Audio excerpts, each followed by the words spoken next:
आडवाणी जी ने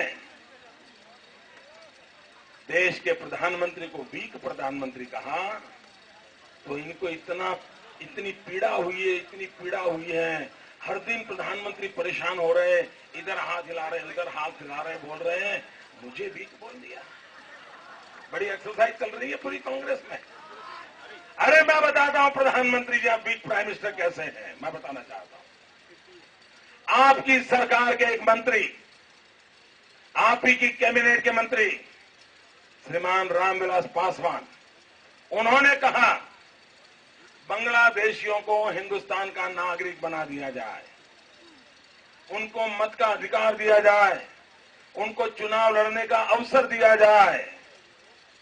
इसका मतलब ये हुआ कि बांग्लादेशी घुसपैठिया मंत्री भी बन सकता है, मुख्यमंत्री भी बन सकता है, कभी देश का प्रधानमंत्री भी बन सकता है। ये कांग्रेस पार्टी की यूपीए सरकार के कैबिनेट मंत्री का बयान है। मैं आपको पूछना चाहता हूं मेरे भाइयों बहनों, मुझे हां या ना में जवाब दीजिए। क्या बांग्लादेशियों को नागरिक बनाना चाहिए? क्या बांग्लादेशियों को मतों का अधिकार देना चाहिए? क्या बांग्लादेशियों को चुनाव लड़ने का अवसर देना चाहिए? क्या हम चाहते हैं कि बांग्लादेशी हम पर राज करें? मित्रों, ये दिल्ली की सरकार के एक मंत्री सरकार में रहते हुए ये बयान दे, लेकिन भारत के प्रधानमंत्री उनको मंत्री परिषद से हटा नहीं पाते हैं। भारत के प्रधानमंत्री उसका जवाब नहीं मांग सकते हैं। भारत के प्रधानमंत्री इस बयान के विरुद्ध में बयान नहीं दे पाते हैं। इससे बड़ा दुर्भाग्य दुर्बल सरकार का क्या पहचान हो सकती है? ये सीधा साधा भारत के प्रधानमंत्री का रवैया है। क्या देश में बांग्लादेशियों के लिए ये सोचा जाएगा? मित्रों, अभी मैं 2 दिन पहले आसाम में था। आसाम के अंदर बांग्लादेशी घुसपैठिया एक बहुत बड़ा मुद्दा है। जो भी मिलता था मेरे से अपेक्षा करता था बांग्लादेशियों के खिलाफ बोलो। मुसलमान लोग आकर के कह रहे थे ये बांग्लादेशियों के खिलाफ बोलिए। मैंने मुसलमानों को पूछा आपको क्या तकलीफ है? उन्होंने कहा साहब पहले हमारे बच्चे रोजी रोटी कमाने जाते थे, 100 रुपया, 125 रुपया, 150 रुपया कमा के आते थे, लेकिन जब से बांग्लादेशी घुस गए उनको 30 रुपए में काम कर देते हैं। हमारे बच्चे बेरोजगार हो गए हैं, हमारे घर की हालत खराब है, ये बांग्लादेशियों को निकालो। मैंने उस दिन परसों भी आसाम में बोला था। मैंने कहा देखिए गुजरात और आसाम में ज्यादा फर्क नहीं है। आसाम के पड़ोस में बांग्लादेश है और गुजरात के पड़ोस में पाकिस्तान है। मैं पाकिस्तान के पड़ोस में बैठा हूं, आप बांग्लादेश के पड़ोस में बैठे हो, लेकिन फर्क बहुत बड़ा है। फर्क सरकार में है। आपके यहां आसाम में वोट बैंक वाली सरकार है और गुजरात में राष्ट्रभक्ति से भरी हुई सरकार। और उसका परिणाम यह है, वोट बैंक की सरकार होने का परिणाम यह है कि बांग्लादेशियों के कारण पूरा आसाम परेशान है और मेरे कारण पूरा पाकिस्तान परेशान है। ये फर्क होता है। भाइयों बहनों, ये वोट बैंक की राजनीति करने वाले लोगों से मैं पूछना चाहता हूं। मैं परसों भारत के प्रधानमंत्री की एक पत्रकार वार्ता देख रहा था। वो पत्रकार परिषद में देश के प्रधानमंत्री दिल्ली के पत्रकारों से बात कर रहे थे और प्रधानमंत्री ने जो सवाल जवाब हुए उसमें एक बड़ा महत्वपूर्ण सवाल जवाब था। लेकिन क्या कारण है कि बाद में मीडिया के मित्रों ने उस बात को आगे चलाया नहीं। 24 घंटे में बाद में कहीं नजर नहीं आया, लेकिन जब लाइव प्रेस कॉन्फ्रेंस चल रही थी तब मैंने उसको देखा था।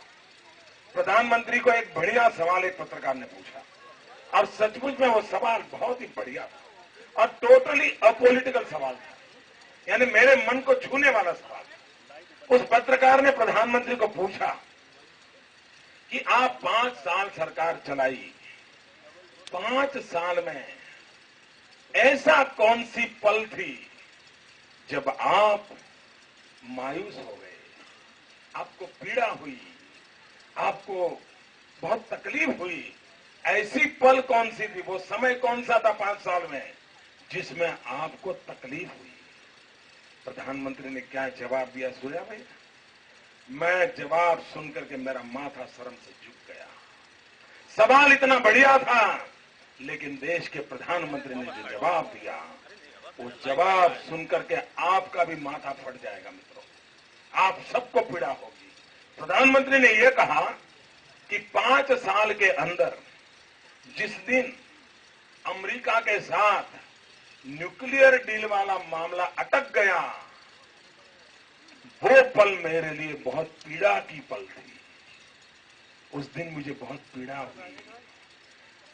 अमेरिका की दोस्ती का मामला अगर अटक जाए तो मेरे प्रधानमंत्री को बहुत पीड़ा होती है। मैं प्रधानमंत्री को पूछना चाहता हूं, श्रीमान डॉक्टर मनमोहन सिंह जी,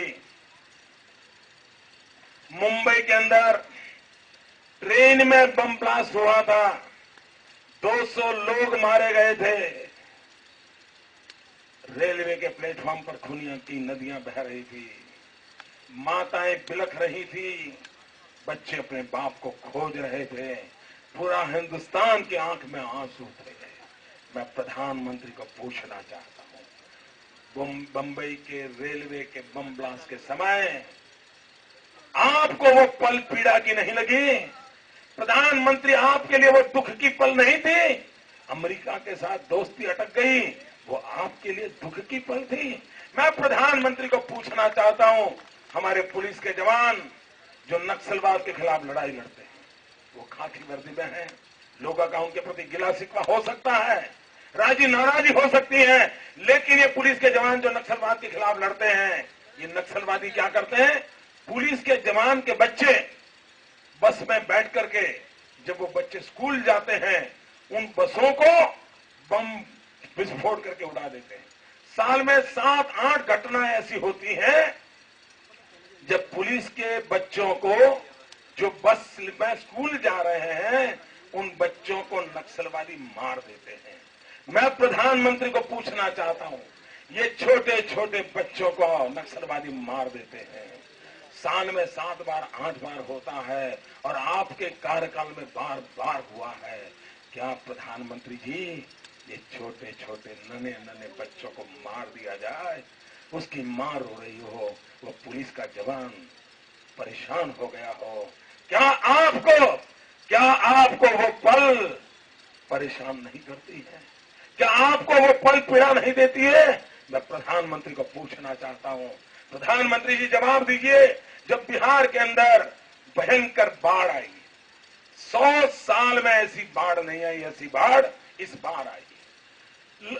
गांव के गांव तबाह हो गए, हजारों लोग बर्बाद हो गए, अभी तक वहां लोगों की हालत सुधरी नहीं, इतनी भयंकर बाढ़ आई थी। मैं प्रधानमंत्री को पूछना चाहता हूं, खेत के खेत उजड़ गए थे, सैकड़ों लोग मारे गए थे, ऊपर आग नीचे धरती हो गई थी। क्या प्रधानमंत्री, इतनी बड़ी आपत्ति आई, वो दर्द, वो दुख, वो आंसू, वो तबाही, वो आपको बेचैन नहीं कर गई? आप बेचैन नहीं हुए? अमेरिका की दोस्ती अटक गई, मेरे देश के प्रधानमंत्री परेशान हो गए। भाइयों बहनों, जिनकी प्रायोरिटी अमेरिका है, वो इस देश का भला क्या करेंगे? और इसलिए भाइयों बहनों, हम सीधे सवाल पूछते हैं इन लोगों को, और उन्होंने जवाब देना चाहिए। वो जवाब देने को तैयार नहीं है, और इश्यू बदलते चले जा रहे हैं। ये कांग्रेस पार्टी क्या कर रही है मित्रों?